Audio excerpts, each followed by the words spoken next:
There are a lot of questions still remaining. I'm pretty sure your next guest has some answers to those questions. Yes, and with that, let's bring in Matt Schlapp, American Conservative Union Chairman. Matt, good morning to you. What is your reaction to the judge's decision yesterday? Look, I think it would benefit our country if we stopped using the DOJ as if it was the legal counsel for the DNC. They're supposed to be nonpartisan. They're supposed to have a humility when it comes to approaching former presidents, and instead they seem hell-bent on dividing this country even more at a really critical time. And I think it would serve the benefits of the American people if they saw why, for the first time in 250 years, it was necessary to raid the home and office of a former president. There must be a reason we've never done this before, despite having some pretty rough people in the White House, despite having Richard Nixon and Bill Clinton and others who had big legal problems. This has never happened. Yeah, you know, former federal prosecutor Andy McCarthy, he summed up the situation saying that this isn't really a question of whether Trump should have had these documents at Mar-a-Lago. McCarthy seems to think that he shouldn't have. He says that this is a question of whether the DOJ should have raised this whole situation to DEFCON 5 by sending FBI agents in to raid the home of the former president for the Presidential Records Act, which isn't a criminal statute. Do you agree with that assessment of the situation? I agree they shouldn't have done the raid. I think, you know, it's like we forget our history, maybe because we're trying to rip our history down across the country. But Hillary Clinton stole over $200,000 of art and furniture from the White House when Bill and Hillary Clinton left the White House. And maybe Bill was a part of that, too. They didn't do a raid. They didn't have FBI troops run into their house in New York to take all of our stuff back. They simply called them and said, hey, some of this stuff, maybe there was confusion, but you don't own it. The American people do. And they had to bring $200,000 worth of art and furniture back to the White House. This, you know, Barack Obama took thousands and thousands of classified documents. No one raided his homes or his offices.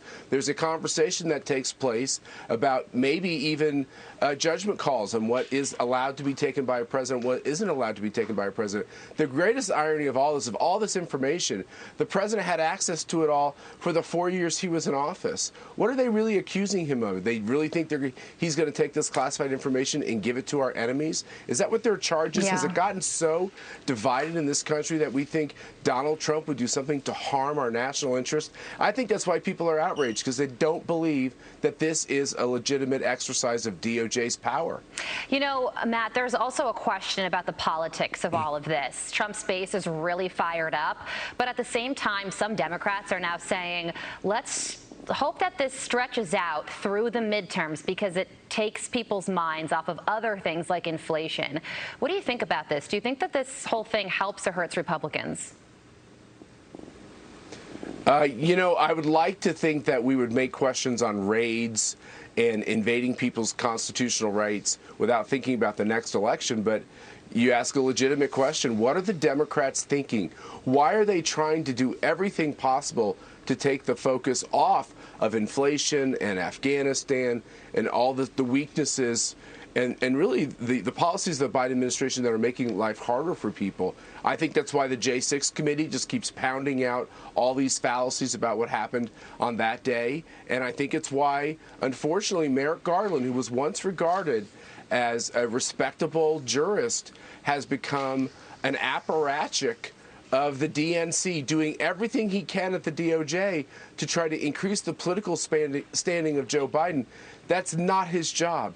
His job is to be the top law enforcement officer of all of us, no matter what our party is. And he has abandoned any legitimacy he could have had. And I think it's why he will be impeached immediately as soon as Republicans take over the majority in the House. Yeah, a lot of Republicans don't trust the DOJ right now. And the only way that will change is through DOJ transparency. And unfortunately, that isn't happening right now. That's right. Matt Schlapp, thank you so much for joining us this morning.